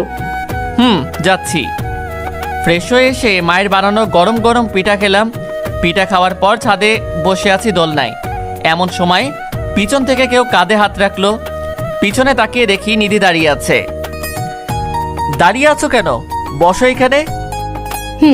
তা একা একা কি করছো? এমনি বসে আছি। তা তুমি আসলে যে? তোমাকে খুঁজে বেড়াচ্ছি আমি, তাই ভাবছি যে তুমি এখানে আছো। অনেকদিন পর গ্রামে আসায় মনটা খুব ফ্রেশ ফ্রেশ লাগছে। কাল আমাকে একটু গ্রাম দেখতে নিয়ে যাবে? যাব। হাত সরাও, আমি তোমার কোলে মাথা রেখে ঘুমাবো। ঘুমাও। নিধি আমার কোলে শুয়ে আছে, আর আমি তার মাথায় বিলি কেটে দিচ্ছি। আচ্ছা, আমরা কবে ঢাকা ফিরবো? এই তো 2 দিন পর। মাকে ছেড়ে যেতে খারাপ লাগছে আমার। বিয়ে করে বউ করে আনলে মাকে নিজে করে নিও। আমি তোমাকে এখনই নিজের আপন করে নিয়েছি। তুমি যে আমার জীবনে আসবে তা আমি কোনোদিন কল্পনা করি নাই, আর এতটা ভালোবাসবো তা আমার কল্পনার বাহিরে। আমারও ঠিক এই অবস্থা। এই, তুমি কি ঘুমাচ্ছ? তোমার কোলে মাথা রাখার পর ঘুম পাচ্ছে অনেক। তাহলে উঠে রুমে যাও, ঘুমিয়ে পড়ো। না, আমি এখানে আর তোমার কোলে ঘুমাবো। ধুর, পাগলের মতো কথা বাদ দিয়ে এখন উঠো। তোমার জন্য ঘুমাতেও পারি না ঠিক মতো। কোলে এখন না, পরে ঘুমাইও। এখন রুমে যাও। যাচ্ছি। নিধি চলে গেল রুমে। আমি কিছুক্ষণ ছাদে বসে রুমে চলে আসলাম। এসে দেখি পাগলিটা আমার রুমে ঘুমিয়ে গেছে। রুমে এসি চলছে, রুমটা অনেক ঠান্ডা হয়ে গেছে। ওর শরীরে কাঁথাও নেই, তাই একটা কাঁথা ওর শরীরে দিয়ে দিলাম। ও ঘুমের ঘোরে আমার হাতটা ধরে রেখেছে। আমি ওর কপালে একটা ভালোবাসার পরশ এঁকে অন্য রুমে চলে আসলাম। এসে ঘুমিয়ে গেলাম। পরের দিন ভোর রাতে অনুভব করলাম কেউ একজন বুকের উপর খুব চাপ দিচ্ছে। ঘুম চোখে দেখি নিধি শুয়ে আছে। আমি ওকে দেখে লাফ দিয়ে উঠেছি, যার কারণে নিধি মাটিতে পড়ে গেল। ও মারে, মরে গেলাম রে, কোমরটা মনে হয় শেষ। ওর চিৎকার শুনে দ্রুত ওর মুখ চেপে ধরলাম। এই কি করছো? এত জোরে চিৎকার করছো কেন? তুমি আমাকে ফেলে দিলে কেন? তুমি যেইভাবে শুয়েছিলা আমি ভাবছি আরো ভূত শুয়ে আছে। তাই বলে কি এইভাবে আমাকে ফেলে দিবা নাকি? হয়েছে বাবা, সরি। এখন তুমি তোমার রুমে যাও। আমি যেতে পারবো না, আমার কোমর ব্যথা করছে। কেউ দেখার আগে আমি তোমাকে দিয়ে আসি। না, আমি তোমার বুকে ঘুমাবো, তাহলে ঠিক হয়ে যাবে। আরে না, কেউ দেখে ফেললে সমস্যা হবে। কিছু হবে না, আমি সকাল হলে চলে যাব। তবুও না, তুমি এখন তোমার রুমে যাও। না, আমি যাব না, এখন আমি চিৎকার করব বলে দিলাম। ধুর, তোমাকে নিয়ে আর পারি না। তোমাকে পারতে হবে না। এই বলে নিধি আমাকে জোর করে জড়িয়ে ধরে শুয়ে পড়ে। যেভাবে শুয়ে আছো সেভাবেই থাকো, নড়াচড়া করবা না একদম। করব না। গুড। ভোরে ভোরে চলে যেও কিন্তু। ওকে। নিধিকে বুকের মাঝে রেখে আবারও ঘুমিয়ে পড়লাম। সকালে উঠে দেখি নিধি আমার বুকে এখনো শুয়ে আছে। এই উঠো, মা চলে আসবে। কি হয়েছে? ঠিক মতো ঘুমাতে দিবা না নাকি? তুমি তোমার রুমে যাও, সকাল হয়ে গেছে। এই বলে নিধিকে উঠিয়ে দিলাম। আজকে অনেক ভালো ঘুম হয়েছে আমার। ভালো হয়েছে, এখন যাও। যাচ্ছি বাবা, যাচ্ছি। সকালে নাস্তা করে নিলাম। নাস্তা করে আমি আমার রুমে বসে আছি। কিছুক্ষণ পর নিধি সেজেগুজে আমার রুমে আসলো। কি হলো? এত সাজার কারণটা কি? তুমি জানো না কেন এত সেজেছি? না, আমার তো কিছুই মনে পড়ছে না। আজকে তো আমাকে নিয়ে গ্রাম ঘুরতে বের হবা, এটাও কি ভুলে গেছো? ও, মনে পড়েছে। আচ্ছা, তুমি একটু অপেক্ষা করো, আমি রেডি হচ্ছি। তাড়াতাড়ি করো, নইলে দেরি হয়ে যাবে। আচ্ছা। দ্রুত রেডি হয়ে নিধির সামনে গেলাম। শেষ তোমার দেরি হওয়া? শেষ করলাম মাত্র। দেখি হাতটা। আমার হাত দিয়ে তুমি কি করবে? দিতে বলেছি দাও। কথা না বাড়িয়ে হাতটা বাড়িয়ে দিলাম নিধির দিকে। আউচ! এই তুমি আঙ্গুলে কামড় মারলে কেন? আমি ছাড়া কেউ যাতে নজর না দেয়, তাই এমন করেছি। ওকে, এখন চলো। নিধির হাত ধরে বেরিয়ে পড়লাম গ্রামের আলপথ দিয়ে। চারপাশে সবুজ মাঠের সমারোহ, সোনালী ফসল বাতাসে দোল খাচ্ছে। আমি নিধির হাত ধরে সামনে এগিয়ে যাচ্ছি। নিধিকে নিয়ে সারা গ্রাম ঘুরলাম। এখন দুজনের রাস্তা দিয়ে হাঁটছি আর গল্প করছি। এই ফুচকা খাবো। ধুর, এইগুলো ভালো না, অসুস্থ হয়ে যাবে। না, আমি খাবোই, চলো না খাবো। ওকে চলো। নিধির জন্য ফুচকা অর্ডার করলাম। তুমি খাবে না? না, আমি খাবো না। বুঝেছি, আমার কাছ থেকে খাওয়ার ধান্দা, তাই না? ঠিক তাই। আমার কাছ থেকে একটাও দেব না। ওকে, দিও না। ফুচকা দিয়ে গেল আর নিধি খেতে লাগলো। আমি আনমনা ভাবে ওর খাওয়া দেখছি। কি দেখছো এমন করে? রাক্ষসীর খাওয়া দেখছি। কি? আমি রাক্ষসী? আরে না না, আমি তোমাকে বলি নাই, বলেছি ওই পাশের দেশ ভারতের একটা মেয়েকে। আমাকে বোকা বানিয়ে লাভ নাই। বুঝছি, তুমি অনেক চালাক। এখন খাও তুমি। তুমি হা করো, আমি তোমাকে খাইয়ে দেই। না, আমি খাবো না। হা করতে বলেছি আমি। করলাম। হা করতেই নিধি আমার মুখে একটা ফুচকা ঢুকিয়ে দিল। আমিও খেতে লাগলাম। কি কেমন লাগছে? ভালোই লাগছে। তাড়াতাড়ি খাও, মা আবার চিন্তা করবে। খাচ্ছি। নিধির খাওয়া শেষ করে আমরা চলে আসলাম বাসায়। এইভাবে গ্রামে কয়েকদিন ছিলাম, এখন আবার শহরে ফিরে যাব। ব্যাগ গোছানো শেষ। মায়ের কাছ থেকে বিদায় নেওয়ার সময় নিধি কেঁদে দিয়েছে। অতপর মায়ের কাছ থেকে বিদায় নিয়ে ঢাকা চলে আসলাম দুজনে। কাল সকালে অফিস আছে, তাই রাতে কিছু রান্না করে খেয়ে নিলাম। অফিস শুরু হয়েছে অনেক আগেই। মায়ের জোড়াজোড়িতে অনেক দিন থাকতে হয়েছে। নিধিকে ওর বাসায় এগিয়ে দিয়ে এসেছি। রাতে খাবার খেয়ে শুয়ে আছি, এমন সময় নিধির কল আসলো। বলো। আমার কিছুই ভালো লাগছে না। কেন? মাকে খুব মিস করছি আমি, মন চায় মায়ের কাছে ফিরে যাই। ওকে, অফিস বন্ধ দিলে আমরা আবার যাব। কি করছো এখন? এই তো খেয়ে শুয়ে আছি। তুমি কি করছো? আমিও শুয়ে আছি। আচ্ছা, পরে কথা বলি, আমাকে আবার কাল অফিসে যেতে হবে। Okay, good night, love you. Okay, love you. Call কেটে দিয়ে ঘুমিয়ে পড়লাম। পরের দিন সকালে অফিসে চলে গেলাম। ঠিক এমন সময়ে বসের ডাক আসলো। আসবো স্যার? জি মিস্টার ইমন, আসুন। ধন্যবাদ স্যার। তা আপনি দাঁড়িয়ে আছেন কেন? বসেন এইখানে। তা স্যার ডেকেছেন কেন? কারণটা হলো আমাদের অফিসের কাজে প্রতি বছর কিছু লোক দেশের বাইরে যায়, তা আমি চাই এইবার আপনি যান। ওকে স্যার, আমি যেতে পারবো। আপনাকে নেওয়ার কারণটা হলো আপনি খুব ভালো দায়িত্ব পালন করতে পারেন, আশা করি এটাও পারবেন। আমি আমার সর্বোচ্চ চেষ্টা করব। গুড, তাহলে আপনি এখন যান, খুব শীঘ্রই আপনার ফ্লাইট হবে। ধন্যবাদ স্যার। ক্যাবিনে বসে বসে ফাইলগুলো চেক করছি, এমন সময় নিধি কল দিল। বলো। ইমন, তুমি কোথায়? একটু আসতে পারবে? নিধির কান্না শুনে যেন বুকটা মোচড় দিয়ে উঠল। কি হয়েছে তোমার? কাঁদছো কেন? আমাকে খুলে বলো। আমার ভাইয়া খুব অসুস্থ হয়ে যায় হঠাৎ করে। আমরা তাকে ঢাকা মেডিকেলে নিয়ে যাচ্ছি। ওকে, তোমরা থাকো, আমি আসছি এক্ষুনি। আসো। একদম কাঁদবা না বলে দিলাম, তোমার ভাইয়ের কিছুই হবে না। তাই যেন হয়। আমি আর দেরি না করে বসের কাছ থেকে ছুটি নিয়ে চলে গেলাম হাসপাতালে। কেবিনের সামনে নিধি বসে আছে আর কাঁদছে। আমাকে দেখে ও জড়িয়ে কান্না শুরু করে দিল। বললাম না কাঁদতে না, আবার কাঁদছো কেন? তা ডাক্তার কি বলেছে? ডাক্তার এখনো কিছু বলে নাই, তবে ওনার চেম্বারে ডেকেছিল। গিয়েছো তুমি চেম্বারে? না, এখন যাব, তুমিও সাথে চলো। আসছি। আমি আর নিধি চলে গেলাম ডাক্তারের চেম্বারে। তা ডাক্তার সাহেব কি বুঝলেন রোগীকে দেখে? আসলে আমরা ওর চেক আপ করেছি, তাতে ধরা পড়েছে যে ছেলেটার ব্রেন টিউমার হয়েছে। ডাক্তারের কথা শুনে নিধি ঠাস করে মাটিতে বসে পড়ে। এত ভেঙে বললে চলবে নাকি? আরো শক্ত হও। আমরা কাল ওকে অপারেশন করব, তাতে অনেক টাকা যেতে পারে। টাকার কথা চিন্তা করার দরকার নাই, আপনারা আপনাদের কাজ শুরু করেন। ওকে, তাহলে কাল আমরা অপারেশন শুরু করব। তাই করুন। ডাক্তারের চেম্বার থেকে বেরিয়ে এসে অপুর ক্যাবিনে ঢুকলাম। ছেলেটা গুটিসুটি মেরে শুয়ে আছে। অপু, কেমন লাগছে এখন? জি ভাইয়া, ভালো লাগছে। তুমি খুব দ্রুত সুস্থ হয়ে উঠবে, চিন্তা করো না। আচ্ছা। আর যা যা খেতে মন চাইবে তা তোমার আপুকে বলবে। ঠিক আছে। আমি ক্যাবিন থেকে বেরিয়ে পড়লাম। নিধি, এই টাকাগুলো রাখো। না না, টাকার দরকার নেই আমার।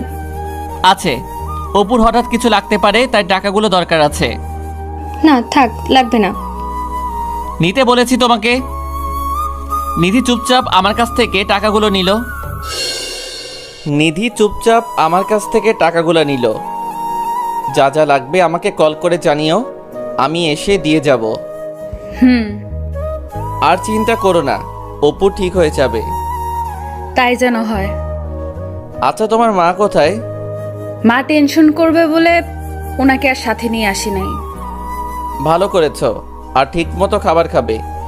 তাহলে আমি যাই। ওকে, সাবধানে যেও। আমি চলে আসলাম বাসায়। অফিসের কাজে বাহিরে যাওয়ার কথা নিধিকে বলি নাই, কারণ এই অবস্থাতে যদি ওই কথা বলি তাহলে মন আরও ভেঙে পড়বে। বাসায় এসে কিছু খাবার খেয়ে নিলাম। হঠাৎ বসের কল আসলো। হ্যাঁ স্যার, বলেন। তোমার কাল অফিসে আসার দরকার নাই, তোমার কাল 7টায় ফ্লাইট। স্যার, এত তাড়াতাড়ি? হঠাৎ সময়টা নির্ধারণ করা হয়েছে। ওকে স্যার, আমি আসবো। কল কেটে দিয়ে ভাবতে লাগলাম কি করব আমি এখন। কাল অপুর অপারেশন, আবার কাল ফ্লাইট। কোন দিকে যাব আমি? ফ্লাইটের কথা যদি নিধিকে জানাই তাহলে ওর মনটা ভেঙে যাবে। না থাক, ওকে কাল আমার ড্রাইভারকে দিয়ে টাকাটা পাঠিয়ে দিব, আর সময় বুঝে ফ্লাইটের কথাটা বলবো। তাড়াতাড়ি করে ব্যাগটা গুছিয়ে নিলাম। অপুর খবর নেওয়ার জন্য নিধিকে কল দিলাম। নিধির মোবাইল বন্ধ আছে, হয়তো চার্জ নেই মোবাইলে। রাতে মোবাইলটা চার্জ দিয়ে শুয়ে পড়লাম। ভোর রাতে উঠলাম। আচ্ছা, নিধিকে কি এখন কল দিব? না থাক, ও এখন ঘুমাচ্ছে, বিরক্ত করে লাভ নাই। অপারেশনের টাকা আমার ড্রাইভারের কাছে দিয়ে আমি চলে আসলাম এয়ারপোর্টে। অফিসের আরও কর্মকর্তা আমার সাথে যাচ্ছে। আমরা সবাই সিঙ্গাপুরে যাব। সবাই বিমানে বসলো, আর বিমান সিঙ্গাপুরের উদ্দেশ্যে উড্ডয়ন করলো। এইদিকে অপুর অপারেশন এখন হবে। বাটা ড্রাইভার টাকা নিয়ে এখনো যায় নাই। নিধি বাধ্য হয়ে আমাকে কল করলো। ফ্লাইট মোড অন থাকার কারণে মোবাইল বিজি বলছে। বারবার চেষ্টা করেও লাভ হয়নি। নিধির খুব চিন্তা হচ্ছে। কি হলো, আপনি কি এখনো টাকার ব্যবস্থা করতে পারেননি? ডাক্তার সাহেব, টাকার ব্যবস্থা করা আছে, আপনি অপারেশন শুরু করেন, আমি আসছি। ওকে। নিধি বাধ্য হয়ে আমার বাসায় চলে আসলো। এসে দেখে বাসায় তালা দেওয়া। যেইটা দেখার মানসিক প্রস্তুতি নিধির ছিল না। সে আবারও পাগলের মতো আমাকে কল করতে লাগলো, কিন্তু প্রতিবার বিজি বলছে। শেষমেশ সে ধপাস করে মাটিতে বসে পড়ে। তাহলে কি ইমন আমাকে ঠকালো? যাকে এত বিশ্বাস করলাম সে কিনা আমাকে ঠকাতে পারলো? নিজের সর্বস্ব দিয়েও ভাইটার জন্য কিছু করতে পারলাম না। আমি কোনোদিন ভাবতেও পারি নাই যে ভালোবাসার নাম করে সে আমাকে এভাবে ঠকাবে। তাহলে কিসের জন্য আমি নিজেকে সামলে রেখেছি? আমি আবার হয়ে উঠবো পতিতা। আরে যার জন্য এত কিছু করলাম সেই যদি আমাকে ঠকাতে পারে, তাহলে আমি কেন ওর জন্য নিজেকে সংযত করে রাখবো? নিজের ভাইয়ের জন্য আমি সব কিছু করতে পারি। আমাকে যেই করেই হোক টাকার ব্যবস্থা করতে হবে। এই বলে নিধি নিজের ভাইয়ের জীবনটা বাঁচানোর জন্য চলে গেল পতিতালয়। সে আজ নিজেকে বিলিয়ে দিবে। যত এগুচ্ছে তত মনে হচ্ছে সে পাপের দিকে যাচ্ছে। তার মন কিছুতেই সাড়া দিচ্ছে না। অবশেষে নিজের ইচ্ছার বিরুদ্ধে সে চলে গেল পতিতালয়ে।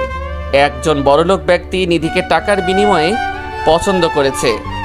নিধি এখন রুমে বসে আছে আর মাথাটা নিচু করে কাঁদছে। কারো উপস্থিতি টের পেয়ে সে একটু নড়ে চড়ে বসলো। এই যে সুন্দরী, ওইভাবে না থেকে আমার কাছে আসো। নিধি এইবার নিজেকে সামলাতে পারল না, হুড়হুড় করে কেঁদে দেয়। দয়া করে আমাকে ছেড়ে দিন, আমি অনিচ্ছায় এই কাজে আসছি। আমি তোমাকে মোটা টাকা দেব, এখন আমার চাহিদা মেটাও। আমি আপনার পায়ে পড়ি, আমাকে যেতে দিন। আমার শরীরে আমার ভালোবাসার স্পর্শ রয়েছে। মানে? আর আপনি অনিশ্চয় কাজটা করছেন কেন? সে অনেক কাহিনী, আপনি কি শুনবেন সেই কাহিনী? শুনবো। নিধি তার পরিবারের কথা ও ইমনের বিশ্বাসঘাতকতার কথা প্রকাশ করে দেয় আর কাঁদতে থাকে। আপনি কাঁদবেন না, আমি আপনাকে সাহায্য করব। আপনি আমাকে সাহায্য করবেন মানে? আমি আপনাকে বোন হিসেবে সাহায্য করতে চাই। আপনার ভাইয়ের চিকিৎসার টাকা আমি দেব। আজকে তার অপারেশন। যেই ছেলে আপনার জীবন নিয়ে খেলা করেছে, আপনি তাকে ছুঁড়ে ফেলে দিন মন থেকে। তা হয়তো কোনোদিন সম্ভব নয়। আচ্ছা, সেটা আপনার ইচ্ছা। আমাকে এখন অপুর কাছে নিয়ে যাবেন? নিধির চোখ দুইটা কৃতজ্ঞতায় সজল হয়ে উঠল। চলুন, আমাকে হাসপাতালে নিয়ে চলুন। যাচ্ছি। এইদিকে আমরা ফ্লাইট থেকে নেমে হোটেলে চলে আসলাম। এসে মোবাইলটা অন করলাম, বাট চেক করা হয়নি। ফ্রেশ হয়ে খাবারটা খেয়ে কিছুক্ষণ বিশ্রাম নিলাম। সকালের ঘুম থেকে উঠে মোবাইলটা হাতে নিয়ে দেখি নিধির অনেকগুলো কল। হয়তো আমাকে না পেয়ে বারবার কল দিয়ে গেছে। দেরি না করে ওকে কল দিলাম। রিং হওয়ার সাথে সাথে রিসিভ করলো নিধি। এই, তোমাকে একটা কথা বলার জন্য কল দিয়েছি। আসলে আমি... চুপ থাক তুই। তোর মতো বিশ্বাসঘাতক আর বেঈমানের কল দেওয়ার কোনো প্রয়োজন নেই। নিধির কথা শুনে যে থমকে গেলাম। এই কি নিধি, তুমি এমনভাবে কথা বলছো কেন? বেঈমানের সাথে আর কত সুন্দর করে কথা বলবো? বুঝতে পেরেছি, আমি বাহিরে আসাতে তুমি খুব কষ্ট পেয়েছো, তাই এসব বলছো। আরে কত কষ্ট পেয়েছি আমি তোর মতো বেঈমানকে ভালোবেসে। নিধি, তুমি এসব কি বলছো? আমার মাথায় তো কিছুই ঢুকছে না। ঢুকবেই বা কি করে? এখন তো অন্য মেয়ে নিয়ে ব্যস্ত আছিস, তাই আমাকে আর লাগবে না। নিধি সীমা অতিক্রম করবে না। আরে আমি তো সীমার কাছেই যাইনি, আর তুই আমাকে এভাবে ঠকাতে পারলি? আরে তুমি কি বলছো? আমাকে সবটা খুলে বলো। তুই তোর চাহিদা মেটানোর জন্য আমাকে এইভাবে ব্যবহার করলি। ঠিকই শেষে নিজেকে গুটিয়ে নিয়ে পালিয়েছিস। আমি পালিয়েছি মানে? তুই আমাকে মিথ্যা আশ্বাস দেখিয়ে স্বপ্ন দেখিয়েছিস। এই তোর নমুনা? আচ্ছা, তুমি কি শুরু করেছো? আমি অফিসের কাজে বাইরে এসেছি, তাই তোমাকে কিছু জানাতে পারি নাই। আরে তুই তো টাকা দেওয়ার ভয়ে পালিয়েছিস। তুই জানতি আমার ভাইয়ের অপারেশন হবে, তাও তুই টাকা না দিয়ে পালিয়েছিস। বলছো তুমি এসব? আমি তো টাকা দিয়ে এসেছি। থাক, আর মিথ্যে বলতে হবে না। তুই তোর টাকা নিয়েই থাক। যে আমার বিপদে ছেড়ে চলে যায় তার কোনো দরকার নেই আমার। বিশ্বাস করো নিধি, আমি সত্যি টাকা দিয়ে এসেছি। তোমার ভুল হচ্ছে কোথাও। তোর সাথে আমার আর কথা নেই, তুই তোর রাস্তায় যা। প্লিজ আমার কথাটা শোনো, তোমার ভুল হচ্ছে। তুই আর আমাকে কল দিবি না। তোর মতো বেইমানের সাথে আমার কোনো কথা নেই। শুনো নিধি, শুনো। নিধিকে বারবার কল দিলাম, কিন্তু সে কল রিসিভ করলো না। এক পর্যায়ে নিধি আমাকে ব্লক করে দিল। নিধির কথাগুলো শুনে ধপাস করে মেঝেতে বসে পড়ি আমি। নিধিও আমাকে ভুল বুঝলো। আচ্ছা, আমি তো ড্রাইভারের কাছে টাকা দিয়ে এসেছি, তাহলে টাকা নিধি পেল না কেন? ড্রাইভারকে কল দিলাম, কিন্তু নাম্বার বন্ধ বলছে। বারবার দেওয়ার পরও নাম্বার বন্ধ। নিধির কথাগুলো যেন বুকের মধ্যে তীরের মতো গেঁথে গেল। যে নিধিকে এত বিশ্বাস করতাম, আমি সেই নিধি আজ আমাকে এইভাবে বলতে পারলো। না, আমাকে দেশে ফিরতেই হবে, খুব শীঘ্রই ফিরতে হবে। এইভাবে কেটে গেল 2 দিন। কোনো মতে অফিসের কাজ শেষ করে দেশে ফিরে আসলাম। বাসায় না এসে সোজা নিধিদের বাসায় চলে গেলাম। গিয়ে দেখি অপুর মাথায় ব্যান্ডেজ করানো, আর সে বাহিরে বসে আছে। আমাকে দেখে খুব খুশি হলো। ভাইয়া তুমি এসেছো? এসেছি। তা তুমি কেমন আছো? ভালো না। এটা কি দিয়েছে মাথার উপরে? ভালো লাগে না এটা। এইটা ব্যান্ডেজ। এইটা দিয়েছে যাতে তুমি দ্রুত সুস্থ হয়ে যাও। ভাইয়া তুমি কোথায় গিয়েছিলে? তুমি আমাকে হাসপাতালে দেখতে আসো নাই কেন? আমি আসলে কাজে ছিলাম, তাই সরি ভাইয়া। দাঁড়াও, আমি আপুকে ডেকে আনছি। তা তুমি এখানে কি করছো? এখানে অনেক বাতাস আর রোদ গায়ে লাগে, তাই এখানে বসে আছি। আচ্ছা, তা তোমার আপু কোথায়? তুমি গিয়ে আপুর সাথে দেখা করে এসো। আপু তুই কার সাথে কথা বলছিস রে? নিধির কথা শুনে পিছনে তাকিয়ে দেখি নিধি দাঁড়িয়ে আছে। তুই আবার এইখানে কেন এসেছিস? আমার কথাটা তো শুনো নিধি। তোর কথা শোনার মতো টাইম আমার নেই। তোর মতো বিশ্বাসঘাতকের মুখ দেখার চেয়ে না দেখাই ভালো। আমি সত্যি আমার ড্রাইভারের কাছে টাকা দিয়ে এসেছিলাম তোমাকে দিবে বলে। তাহলে ড্রাইভার সেই টাকা কি করেছে? তোমাকে আবার বিকাশ করে দিয়েছে, তাই না? তুমি আমাকে ভুল বুঝতেছো। তুই বিদেশ যাওয়ার আগে আমার কাছে বলে যাস নাই, কারণ তুই আমাকে ব্যবহার করেছিস। আপু তুমি ভাইয়াকে এসব কি বলছো? তুই এখানে দাঁড়িয়ে আছিস কেন? ঘরে যা।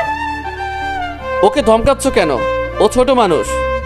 থাক, ওর জন্য আর দরদ দেখাতে হবে না তোর।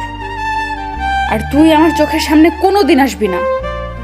আমি বিদেশ গিয়েছি তোমাকে না বলে, কারণ তোমার ভাইয়ের অপারেশন আর আমার বাইরে যাওয়া নিয়ে তোমার চিন্তা আরো বাড়িয়ে দিবে, তাই আমি তোমাকে কিছু বলি নাই। না বলে উদ্ধার করে ফেলেছিস। তুই এখন এখান থেকে যা, আর কোনোদিন এখানে আসবি না। আমাকে কি বলারও সুযোগ দিবে না? অনেক বলেছিস তুই। আর যদি আমার সামনে কোনোদিন দাঁড়াস, তাহলে আমার মরা মুখ দেখবি। কি? যা বললাম আমি কিন্তু তাই করব। তাই তুই এখান থেকে চলে যা। আচ্ছা, আর কোনো দিন তোমার সামনে আসবো না, কিন্তু একদিন তুমি সব সত্যিটা জানতে পারবে। কোনো সত্যি আমার জানার দরকার নেই। এই বলে নিধি চলে গেল ঘরের মধ্যে। আমার 2 চোখ বেয়ে পানি পড়ছে। হঠাৎ কারো নরম হাতের স্পর্শে আমার চোখে পানি মুছে গেল। তাকিয়ে দেখি অপু দাঁড়িয়ে আছে। ভাইয়া কান্না করো না, আপু খুব পচা, আমি আর আপুর সাথে কথা বলবো না। ধুর, কই কান্না করছি? তোমার আপু তো আমাকে খুব ভালোবাসে, তাই তার সাথে কথা না বললে তোমার আপু তো খুব কষ্ট পাবে। পাক কষ্ট, আপু তোমাকে কষ্ট দিয়েছে। ধুর গাধা, কই কষ্ট দিয়েছে আমাকে? যাও, তুমি এখন ঘরে যাও।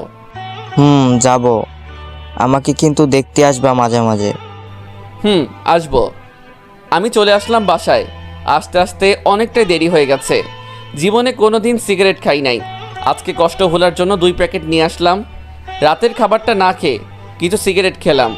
অসহ্য মাথা ব্যথার কারণে ঘুমিয়ে পড়েছি। পরের দিন সকালে অফিসে গেলাম না। অফিস খোলা ছিল, বাট যারা দেশের বাইরে গিয়েছে তাদের জন্য কয়েকদিন ছুটি, তাই আজকে আমার অফিস নেই। সকালে কিছু হালকা খাবার খেয়ে নিলাম। খাবারটাও ঠিকমতো খেতে পারছি না। বারবার নিধি অপমানজনক কথাগুলো মনে পড়ছে। ড্রাইভারের সাথে হিসেব মেটানোর জন্য চলে গেলাম ওর বাসায়। গিয়ে দেখি ও বাহিরে বসে আছে আর চায়ের কাপে চুমুক দিচ্ছে। আমি রাগের মাথায় গজগজ করতে করতে ওর কাছে গিয়ে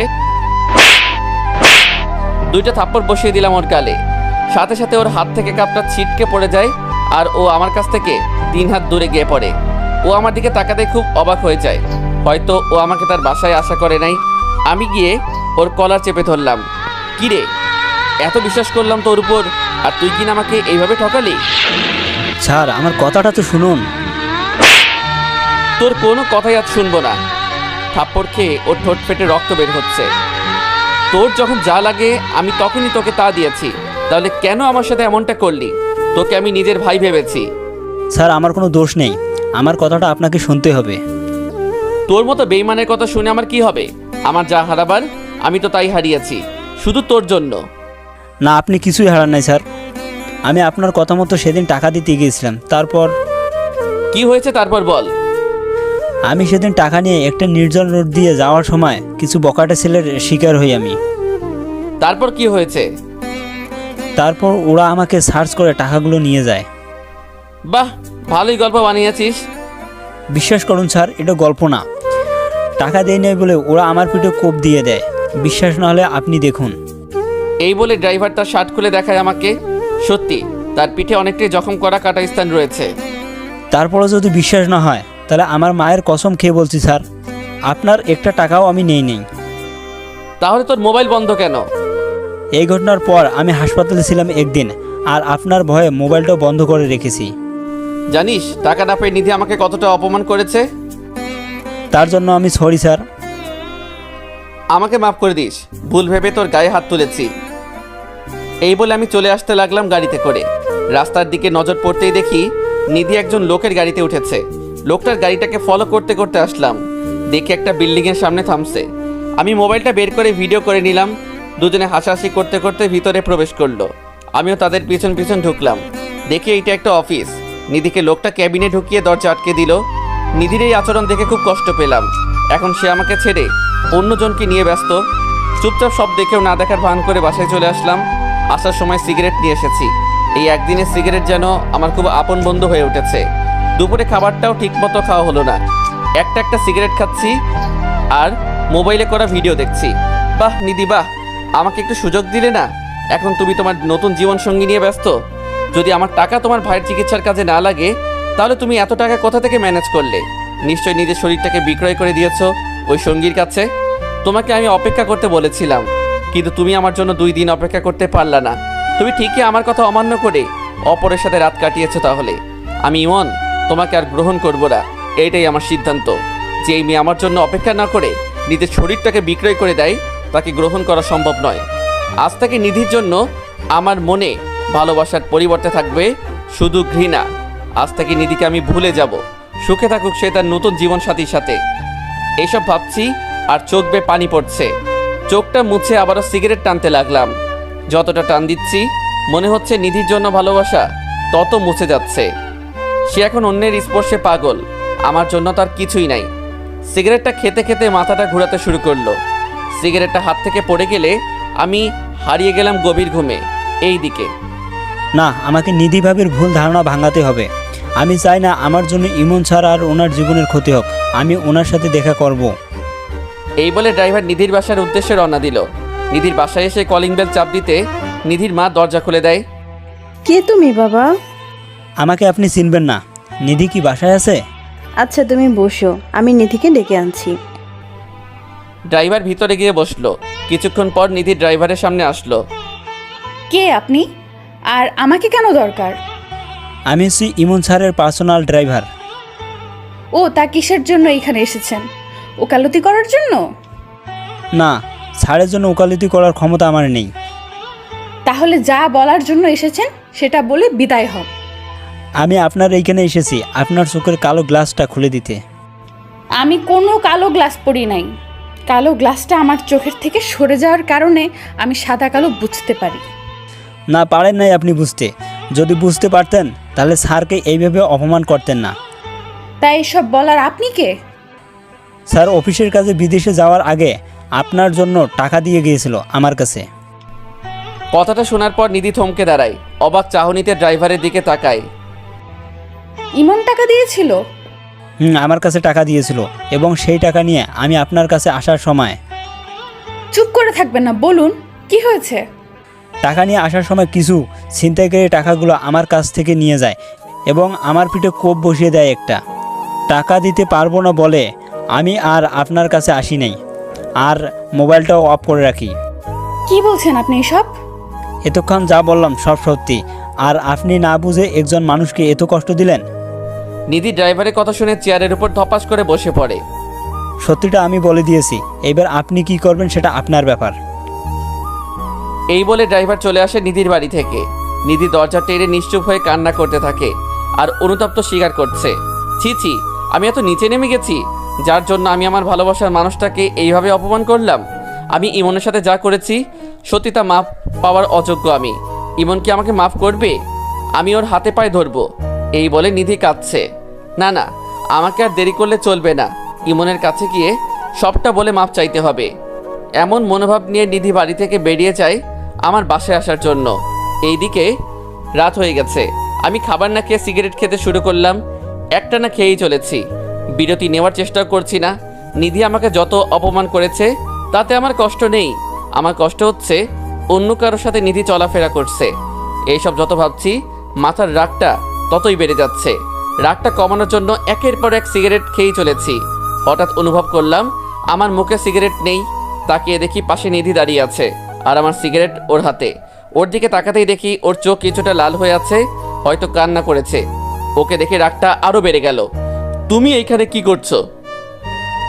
আমি সব সত্যি জানতে পেরেছি, আমি তোমাকে ভুল বুঝেছি, প্লিজ আমাকে মাফ করে দাও। আরে তোমাকে তো আগেই মাফ করে দিয়েছি আমি, এখন এখান থেকে যাও। আরে তুমি সিগারেট খাচ্ছ কেন? আমার মন চাইছে সিগারেট খেয়েছি, এতে তোমার কি? আমার অনেক কিছু কারণ, তুমি আমার সব। নিধির মুখে কথাটা শুনে মেজাজটা বিগড়ে গেল। আরে দূর রাখ তোর প্রেম, তোর মতো নষ্টা মেয়ের কোনো দরকার নেই আমার। আমার মুখে নষ্টা মেয়ে শব্দটা শুনে নিধি প্রচণ্ড ধাক্কা খেলো। কি? আমি নষ্টা মেয়ে?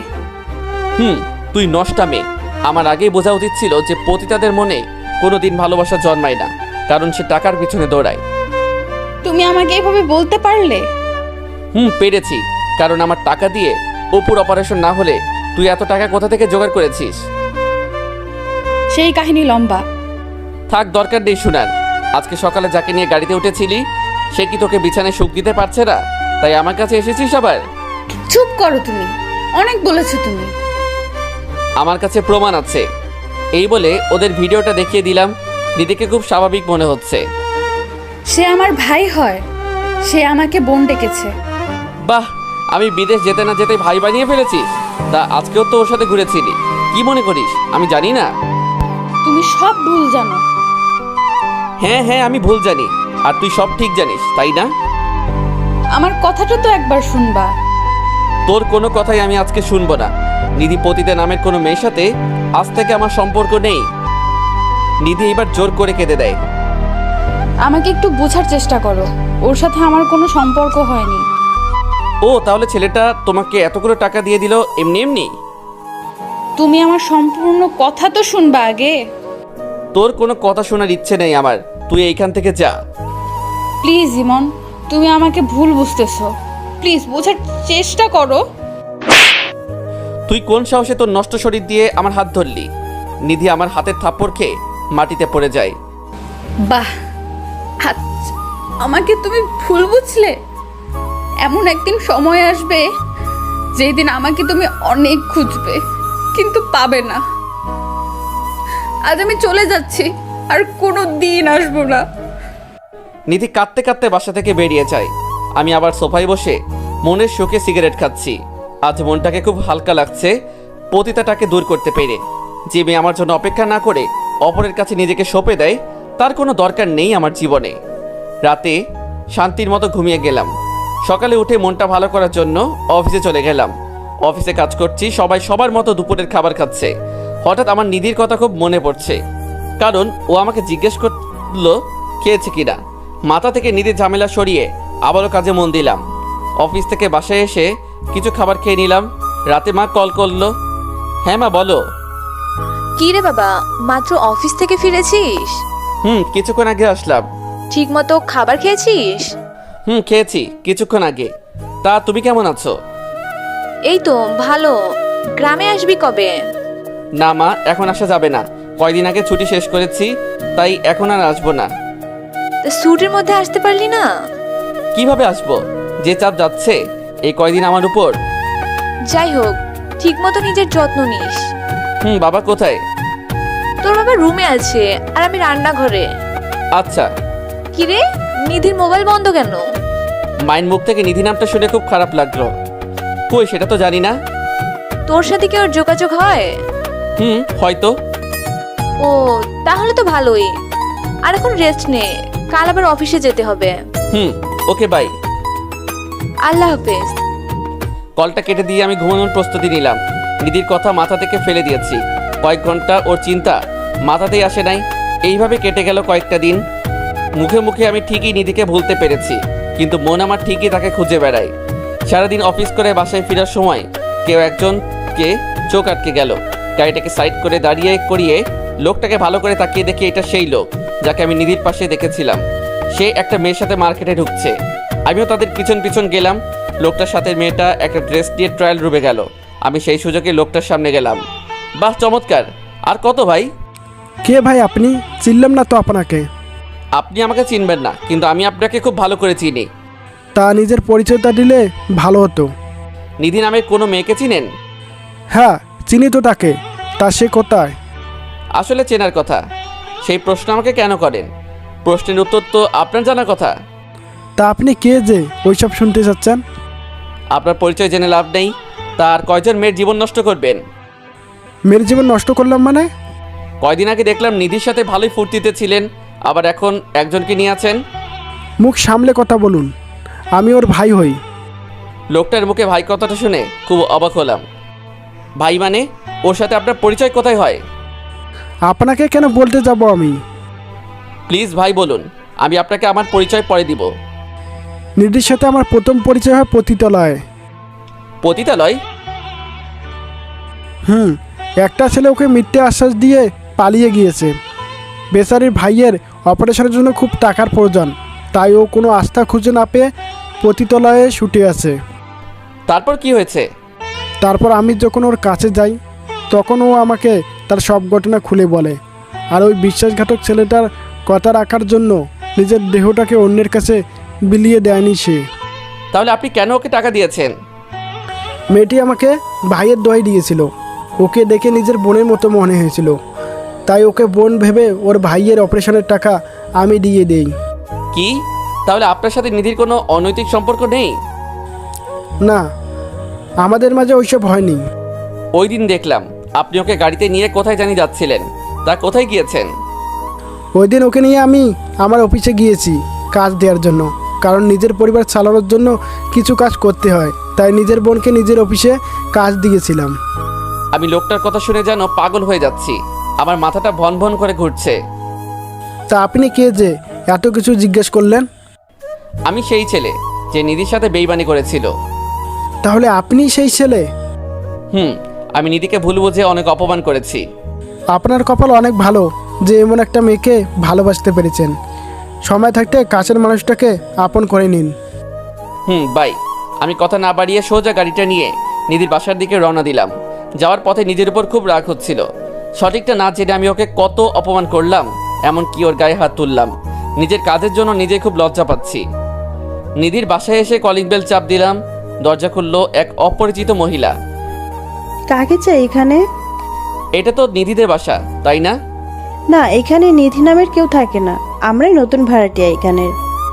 ও আচ্ছা, বলতে পারবেন ওরা কোথায় গিয়েছে? সেটা তো আমরা জানি না।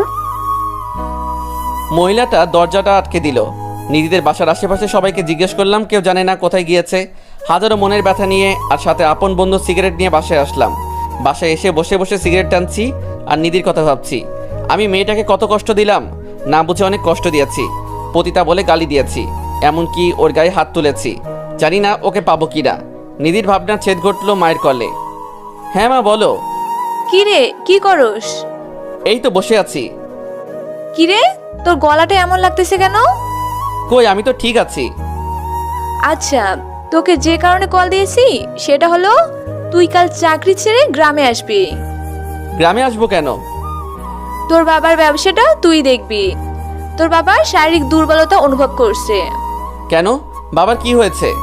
সেটা আসলে দেখতে পাবি। আর সাথে করে নিধিকেও নিয়ে আসিস। নিধির কথা শুনে মনটা কেঁদে উঠল। মন চেয়েছে চিৎকার করে কেঁদে ওকে ডাকতে। কি রে, কিছু বলছিস না কেন? আসবো কাল। এখন রাখি মা। ওকে, আল্লাহ হাফেজ। কলটা কেটে দিলাম। যেই শহরে আমার নিধিকে খুঁজে পাওয়া যাবে না, সেই শহরে আমার থাকার কোনো মানে নেই।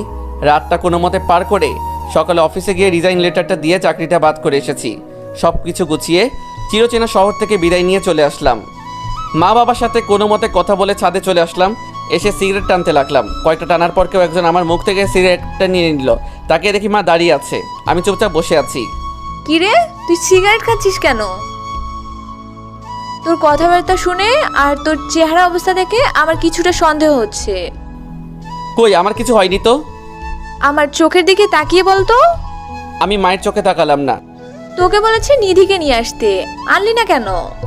নিধির কথা শুনে মাকে জড়িয়ে ধরে কাঁদতে শুরু করলাম। মা আমার অবস্থা দেখে অবাক। কি রে, কি হয়েছে আমাকে বলবি তো?